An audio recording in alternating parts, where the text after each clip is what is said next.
الرجیم بسم اللہ الرحمن الرحیم انا انزلناہ فی لیلۃ القدر وما ادراک ما لیلۃ القدر لیلۃ القدر خیر من الف شہر تنزل الملائکۃ والروح فیہا باذن ربہم من کل امر سلام ہی حتی مطلع الفجر صدق اللہ مولانا العظیم۔ رات سورہ القدر کی یہ آیات ہیں۔ سورہ القدر کے بارے میں دونوں قسم کے اقوال ہیں کہ یہ مکی ہے یا مدنی ہے۔ بہرحال زیادہ تر مفسرین نے اس کو مکی صورت ہی قرار دیا ہے۔ اس صورت کا جو مضمون ہے وہ اس قرآن مجید کی اہمیت اور عظمت کو بیان کرنا ہے کہ اللہ تعالیٰ نے سب سے پہلی بات تو یہ فرمائی کہ انا انزلناہ، کہ ہم نے اس کو نازل کیا ہے۔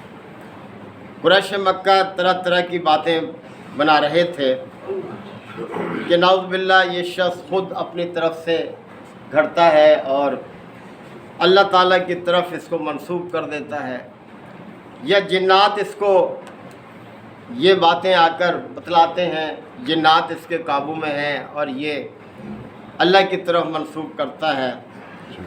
تو اللہ تعالیٰ نے ان سب باتوں کی اس میں تردید ہے کہ انا انزلناہ، ہم نے ہی اس کو نازل کیا ہے، یعنی یہ کلام خود گواہی دیتا ہے کہ یہ اپنی نوعیت کا آپ ہی یہ کلام ہے، کسی انسان کے یا دوسری مخلوقات کے بس میں ہے ہی نہیں کہ وہ ایسا کلام پیش کر سکے۔ ہم دیکھتے ہیں کہ کوئی شخص تھوڑی سی بھی عربی کی سمجھ بوجھ رکھتا ہو، اب نبی کریم صلی اللہ علیہ وسلم سے زیادہ عربی کا ماہر کون تھا؟ آپ خود عربی تھے، لیکن ایک آیت اور ایک حدیث سامنے رکھ لیں، دونوں کو پڑھ کر دیکھیں، بڑی آسانی سے فرق واضح ہو جاتا ہے کہ یہ قرآن ہے اور دوسرا جو ہے وہ قرآن کی عبارت نہیں ہے۔ یعنی اس طرح سے یہ کلام اپنی مثال آپ ہے۔ تو اللہ تعالیٰ نے واضح کر دیا کہ انا انزلناہ، ہم نے ہی اس کو نازل کیا ہے۔ اب دیکھیں اتنی واضح بات کہ نام ہی نہیں لیا کہ یہ قرآن، خود بخود یہ بات واضح ہو رہی ہے کہ یہ قرآن جس کے بارے میں تم باتیں بنا رہے ہو، انا انزلناہ، ہم نے اس کو نازل کیا ہے فی لیلۃ القدر، قدر والی رات میں، یعنی اس رات کی جو قدر و منزلت ہے وہ بہت زیادہ ہے۔ اور آگے پھر اللہ تعالیٰ نے اس کو واضح بھی کیا ہے کہ کتنی قدر و منزلت ہے، اور سوال کے ذریعے توجہ کو اپنی طرف مائل کیا ہے کہ وما ادراک ما لیلۃ القدر، ہے لوگو تم کیا جانو وہ قدر والی رات کیا ہے، یعنی تمہارا کیا گمان ہے اس رات کے بارے میں؟ تو فرمایا کہ لیلۃ القدر خیر من الف شہر، قدر والی جو رات ہے یہ 1000 مہینوں سے بہتر رات ہے۔ اب 1000 مہینوں کے سال اور مہینے بنائیں تو وہ کوئی 83 سال 4 مہینے بنتے ہیں، لیکن یہ ہرگز مراد نہیں ہے، بلکہ کثرت کو واضح کرنا ہے۔ ہم بھی اردو میں استعمال کرتے ہیں یہی انداز کہ جب کوئی بات کسی کو بار بار کہی جائے، بار بار تاکید کی جائے، تو ہم کہتے ہیں یار تمہیں 1000 مرتبہ کہا ہے، تو مطلب یہ نہیں ہوتا کہ گن کر 1000 مرتبہ کہا ہے، مقصد یہ ہے کہ کثرت ہے، یعنی بہت زیادہ قدر ہے اس رات کی اللہ تعالیٰ کے یہاں۔ تنزل الملائکۃ والروح فیہا، اس میں فرشتے اور روح نازل ہوتے ہیں۔ اب دیکھیں روح حضرت جبرائیل علیہ السلام کے لیے استعمال ہوا ہے اور ان کو علیحدہ سے بیان کیا ہے، اس لیے کہ وہ فرشتوں کے سردار ہیں، ان کے سب سے بڑی اہمیت ہے ان کی کہ اس کلام کو لے کر آنے والے۔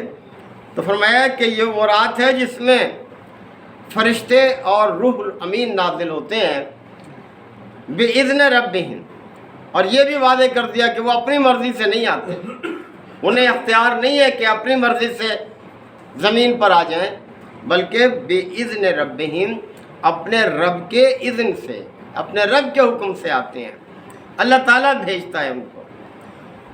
من کل امر، ہر حکم لے کر، یعنی اللہ تعالیٰ کی طرف سے جو بھی احکام ہوتے ہیں وہ لے کر نازل ہوتے ہیں اس رات میں۔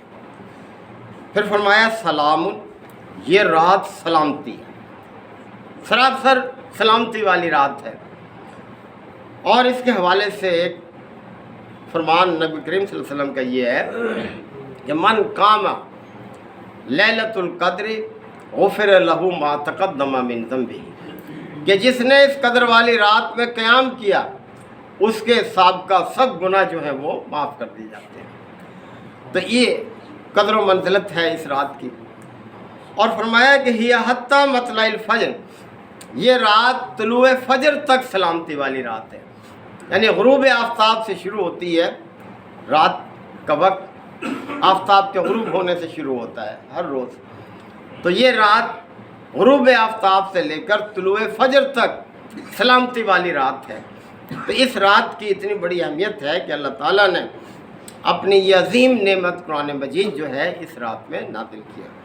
اب اس رات کے بارے میں بہت سے اقوال ہیں، کچھ 40 کے قریب احادیث میں اقوال ہیں کہ یہ رمضان کے آخری عشرے کی رات ہے، طاق راتوں میں سے ایک رات ہے۔ کسی نے زیادہ تر بلکہ صحابہ نے 27ویں رات کی طرف نشاندہی کی ہے، بعض نے جو ہے 29ویں رات کی طرف نشاندہی کی ہے۔ بہرحال طاق راتوں میں سے ایک رات ہے، اور بڑے خوش قسمت ہیں وہ لوگ جو کہ قیام کرتے ہیں اور اس رات سے بھرپور فائدہ اٹھاتے ہیں۔ تو اللہ تعالیٰ نے اس قرآن مجید کی اہمیت کو واضح کیا ہے کہ ہم نے جس رات اس کتاب کو نازل کیا اس رات کی اہمیت بھی بہت ہے، بہت قدر والی رات ہے۔ اللہ تعالیٰ ہمیں آیات کو سمجھنے کے عمل کی توفیق عطا فرمائے۔ وآخر دعوانا الحمدللہ وکفی وسلام علی عبادہ الذین اصطفی ربنا آتنا فی الدنیا حسنہ وفی الآخرۃ حسنہ وقنا عذاب النار وادخلنا الجنۃ مع الابرار یا عزیز و یا غفار یا رب العالمین۔ اللہم انک عفو کریم تحب العفو فاعف عنا۔ اللہم من احییتہ منا فاحیہ علی الاسلام ومن توفیتہ منا فتوفہ علی الایمان۔ یا شافی الامراض اشف مرضانا ومرضى المسلمین، یا قاضی الحاجات اقض حاجاتنا وحاجات المسلمین۔ اللہم حاسبنا حسابا یسیرا، اللہم حاسبنا حسابا یسیرا، رب یسر ولا تعسر وتمم بالخیر۔ ربنا تقبل منا انک انت السمیع العلیم وتب علینا انک انت التواب الرحیم۔ صلی اللہ تعالی علی خیر خلقہ محمد وآلہ وصحبہ اجمعین۔ شکر اللہ۔